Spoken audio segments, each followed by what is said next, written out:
Сәлеметсіздер ме оқушылар, қалдарың қалай? Так, біздің өздерің көріп отырғандай, ендігі сабағымыз балалар есептер шығару екен, иә? Осы балқу және қатаюға байланысты есептер шығарамыз. Есептің алдын ала дайындалған үшінші файл деп аталады. Бұл файлымыз, иә? Осының давайте екінші есебін шығарып көрейік. Үшінші файлдың екінші есебі. Ф деген әріп, значит, файл деп оқысаңдар бітті. Үшінші файлдың екінші есебі. Үшінші файлдың екінші есебі, иә? Есептің берілгені мынандай дейді. 20 градустағы 24,5 килограмм алюминийді балқыту үшін қанша жылу қажет болады дейді. 20 градустағы. Значит, алғашқы температурасы оның Т1 20 градус екен, да? 20 градустағы екен. Массасы 24,5 килограмм дейді. М 24,5 килограмм. Алюминийді балқыту үшін дейді. Значит, бұл жерде алюминийдің меншікті жылу сыйымдылығы берілген. С 900 джоул килограмм градусында. Килограмм градус Цельсия. Сосын кейін меншікті балқу жылуы 390. Дәмбіда 390 килоджоул бөлінген килограмм. Сосын кейін балқу температурасы берілген алюминийдің. Ол балқу температурасы бізде 660 градус Цельсия. Олай болатын болса, осыдан біз тауымыз керек. Қанша жылу қажет болады осыны балқытуға дейді. Балқытуға қанша жылу қажет болады, иә? Но енді мынада байқап тұрғандай балалар, алюминий балқу үшін қайту керек, 660 градуста балқу керек қой. Бірақ ол 20 градуста тұр, көріпсің ба? Значит, ол әлі балқымайды, оны қыздыру керек. Сондықтан бізде Q 2 Q'ден тұрады. Біріншісі қыздыру керек. С, М, дельта Т. Дельта T'мыз Т балқуға жеткізу керек. Беріліп тұрған Т1 градустан, да? Одан кейін қосамыз оған.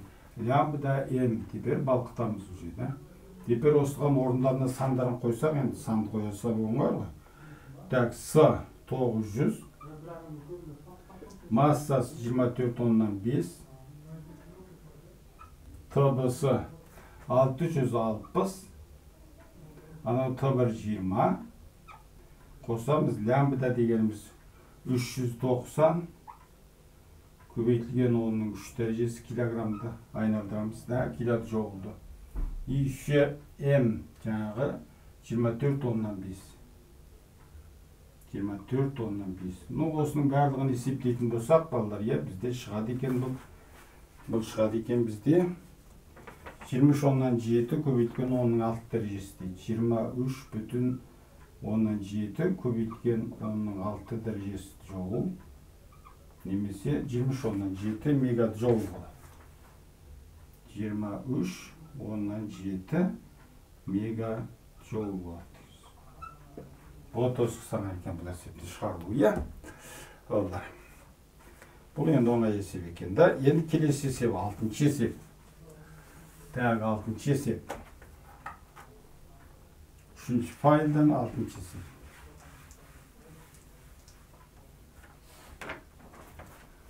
Үшінші файл 6-шы есеп.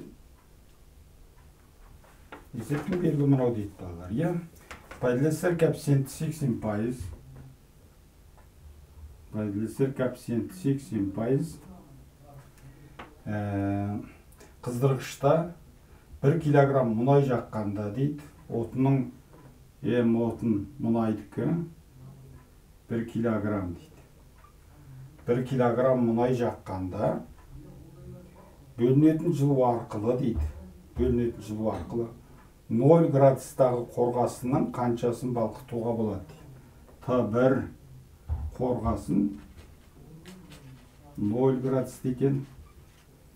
Қаншасын балқытуға болады дейді, массасын сұрап тұр деген сөз, иә? Бұл жерде енді берілген нәрселерді жазайық, балқытуға болады. Қорғасының меншікті жылу сыйымдылығы қорғасынның меншікті жылу сыйымдылығы ол тең болады бізде 130 джоул килограмм градус. 130 джоул бөлінген килограмм градус, да? Қорғасындікі. Одан кейін лямбда 24 килоджоул килограмм. Лямбда 24 килоджоул килограмм. 24 килоджоул килограмм. Мұнай жанғанда бөліні меншікті жану жылу мұнайдың. Ол бізде айтады 43 мегаджоул килограмм. 43 мегаджоул килограмм. Тағы не берілген? Но қорғасының балқу температурасы Т балқу қорғасын ол бізде тең болады 327 градус дейді. 327 градус Цельсия. Осыда табу керек, неменен табу керек дейді бізге. Бізге табу керек қорғасының қаншасын балқытуға болады. То есть қорғасының массасын тап дейді. М қорғасының массасын табу керек. Осындай берілген мөлшері көп, берілген нәрселер. Е балдар? Берілген нәрселер көп. Бірінші не істейміз енді? Пайдалы әсер коэффициент берілсе, значит, ең алдымен жаңағы отынның бөлінген жылудың 80% ғана осы жаңағы қорғасынды қыздырып, одан кейін балқытуға кетеді екен. Қорғасынды қыздырып балқытуға кетеді екен. Сонда мен жерде бүйтіп жазуға болады. Пайдалы әсер коэффициент бөлшекпен алынған Q0, M0 ол отын жанғанда бөлінген жылудың долясы да. Сосын ол қайтеді. Ол бірінші қорғасынды қыздырады. С қорғасын, М қорғасын, дельта Т дегеніміз ол қайсы Т балқу қорғасын минус немене болады? Т1 қорғасын болады. Т1 қорғасын. Сосын қосамыз. Теперь жаңағы лямбда М-да. Лямбда М қорғасын. М қорғасын. Енді осыдан бізде М қорғасынды тап десе қайтеміз. М қорғасын тап десе, бұлай қарай жазамыз да. М қорғасын тең болады. Үстінде пайдалы әсер коэффициенті Q0, M0, 0 емес отын ғой. Астында С қорғасын, жақшана ішінде Т1 қорғасын, минус Т балқу қорғасын, Т1 қорғасын. Да? И еще қосамыз үшенеге лямбда, да? Лямбда. Осыған бөлеміз ғой. Енді орнына сандарды қояйық. Пайдалы әсер коэффициенті 0,8. Q дегеніміз нешеге тең? 43 мегаджоул 43 көбейтілген 10-ның 6 дәрежесі. M0 дегеніміз ол 1. M0 емес M0. С қорғасын дегеніміз 130.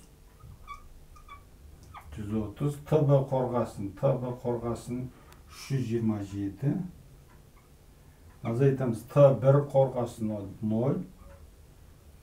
Қосамыз лямбда нешеге тең? 24 көбейтілген 10-ның 3 дәрежесі. 10-ның 3 дәрежесі. Осыны есептегенде балалар қорғасының массасы шығады екен. 517 килограмм дейді. 517 килограмм қорғасынды балқытуға болады екен. 9 минут уақытымыз кетті. Ол осындай екен балалар. Енді келесі бір есепті шығарып көрейік. Ол есебіміз давайте кітей күрделігі болсын. 10-шы есепті шығарып көрейік. 10-шы есеп. 10-шы есебі. Әрине күрделі дегенде объемы көп те оның. Көлемі көп болады.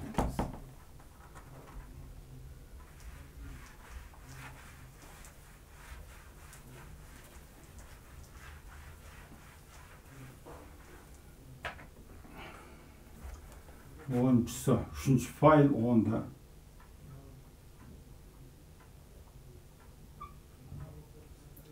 Жұлдызшасы var деп жазып қояйық бүйтіп. Так, bitет балалар. Массасы 0,5 килограмм алюминий ыдыстың ішінде дейді. М алюминий 0,5 килограмм.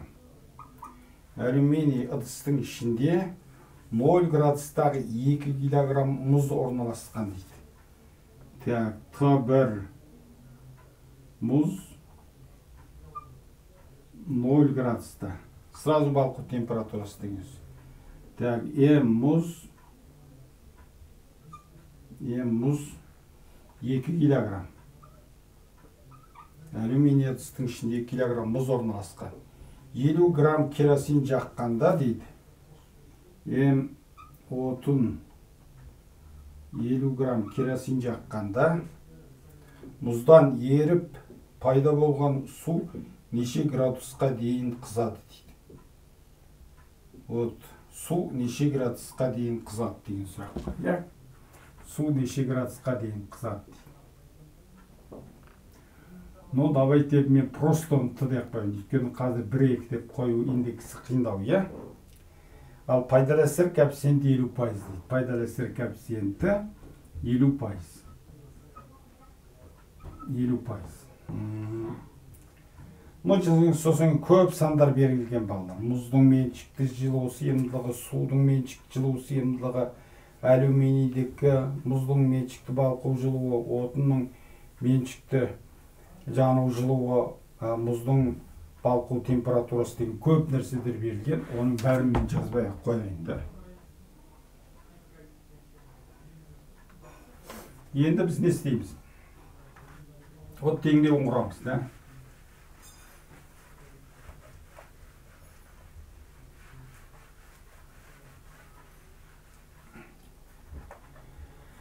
Бізде есептің жалпылама бір немесін түсініп алсақ, бұлай алюминий ыдыс бар, мына жерде міне. Алюминий ыдыс бар. Алюминийдің ішіне мұзды салған, да, мұз. Да? Мұз мынау алюминий. Мынау мұзда. Мұз. Екеуінде температурасы бастапқыда 0-ге тең ғой. Өйткені бүйтіп тұрған ішіне алюминий ыдыстың ішіне 0 градустағы мұзды сақ қойса, ол жаңа кім салқындап отырып, алюминий ыдыста 0 градусқа келеді дейсіз. Сонда алюминийде 0 градуста, мұзда 0 градуста болады дейсіз. Екеуінде температурасы, мисал мен мына жерге бүйтіп жазып қояйын. Т1 мұз, Т1 алюминий, екеуінде 0 градуста. Содан кейін қайтқан, одан кейін керосин жаққанда, керосиннің сосын кейін жаққандағы жылудың 50%-ы сосын анаған кеткен. Сонысын жазайық. Керосин жаққандағысы пайдалы әсер коэффициенті Q отын, да, М отын 50% деймін. Ол неге кетті? Ол бірінші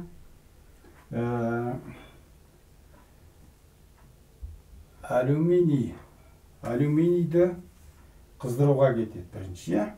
Алюминийді қыздыруға кетеді. 0,5. Так, вот бізде байқаймыз. Вот мына жерде бір нәрсені байқау керек, я, балдар? Так, алюминий пока подождет, ең алдыменен мұзға келейік. Мұз 0 градуста болатын болса, ол мұз сразу балқиды, солай емес пе? Мұз сразу балқиды. Өйткені оның балқу температурасы 0 ғой. Значит, ол жерде бүйтіп жазу керек. Я балқу температурасы лямбда М мұз дейді. Сразу балқиды. Балқып болғаннан кейін ол жаңаға балқып біткенше температурасы өзгермейді ғой. Значит, ол 0 градуста балқиды, теперь 0 градустағы су болады. Сонда бізден сұрап тұрғаны айтады. Жаққанда мұздан еріп пайда болған су неше градусқа дейін қызады дейді. Сонда осыдан пайда болған енді су, су, М судың массасы ол М мұз ғой жаңа. Мұздың массасы ол судың массасына тең болады. Дельта Т дегенде ол жаңағы Т-дан нені азайту керек? Ладно, мен бүйтіп жазайын. Tx деп қояйын, табатымыз, иә? Ол Tx-ке дейін қызады, Т балқу температурасынан. Вот осылай болады, иә? Мұз балқыды, одан мұз Tx деген температура, Tx болады мына жерде, Tx болсын. Tx-ке дейін қызады жаңағы еріген су балқу температурасы. Енді үшеу оған алюминий қосылады. Алюминий қайтеді. Алюминий бұл жерде С алюминий, М алюминий. Ол теперь неше градусқа дейін қызады? Ну, ішіндегі су қызып жатқанда сыртында алюминий де қызады қой. Значит, ол жаңаға Tx-ке дейін қызады, ол Tx-ке дейін қызады. Сосын кейін одан азайтасың жаңағы Т, нені азайту керек? Т1 алюминий. Т1 алюминий. Вот нақсыған жаздық, иә? Енді дұрыс қой деймін, иә балдар? Т1 алюминий. Т1 алюминий 0 градусқа дейін қой. 0 градусқа дейін. Әлі жерде Т балқу тоже 0 градусқа дейін, иә? Значит, маған кітек шамдап жазатын болсақ, пайдасы коэффициенті Q0, M0 тең болады лямбда М мұз қосылған С су, М мұз ол судың масы. Мына жерде Tx-ке ғана қалады. ТБ бізде ол жаңағы балқу температурасы 0 қой, значит, Tx-ке қалады, да? Қосамыз, немене болады? Мына жерде де Sa, Ma, бұл жерде тоже Tx қалады, иә? Енді осыдан Tx табатын болсаң, Tx тең болады пайдалы әсер коэффициенті Q0, M0 астында немене қалады? Еще мынаны бер қарай шығару керек қой, минус болады, иә? Минус лямбда М мұз, да? Бұлай қарай шығарамыз, енді анан Tx жақшаны сыртына шығарсақ, ішінде С, М мұз плюс Sa, Ma болады. Теперь осының енді орнына сандарды қоямыз, иә? Орнына сандарды қоямыз. Давайте пайдалы әсер коэффициенті нешеу бізде? 50% деген, 0,5. Q0 бізде неше кетті? Q0 жазбағамыз ба біз? 50 грамм деп жазыппыз ғой, М10 деп отырғанымыз ғой жаңа. Q0 что? Q0 жазбаппыз ғой балалар. Q0 43 мегаджоул. 43 көбейтілген 10-6 дәрежесі мегаджоул. Массасы отының 50 грамм. 50 грамм дегеніміз 0,05, да? Азайтамыз, лямбда неше кетем? Лямбда бізде тең болады 330 килоджоул. 330 килоджоул. Раз, два, три. ММ мұз 2 килограмм. Көбейтеміз 2-ге. Бөлеміз астында. С су 4200. М мұз 2. Қосамыз С алюминий. Алюминийдің меншік жылу сыйымдылығы 900. Көбейтеміз МА 0,5-ке. Осының бәрін есептеп келгенде балалар, иә, жауап шығады дейді 47 градус Цельсия деген. 47 градус Цельсия деген. Осындай шығады екен, иә балалар. Но енді балалар 4 есеп шығарамыз бе деп еді, оған уақыт жетпей қалатын болды уақытымыз. Үйде мынандай есептер шығарамыз. Үйге. Осы үшінші файлдан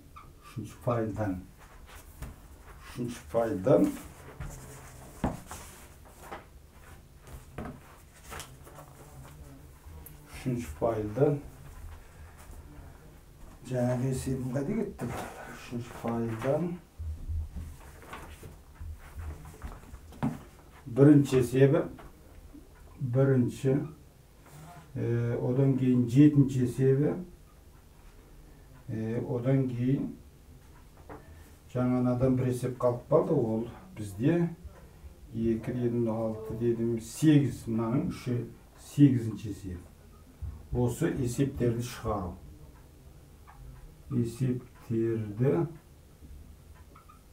шығару.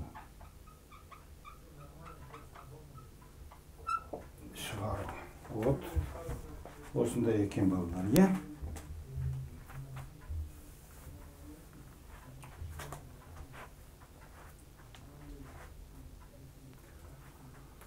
Осымен біздің сабағымыз бітті, балдар. Сау, сәлеметте болыңдар.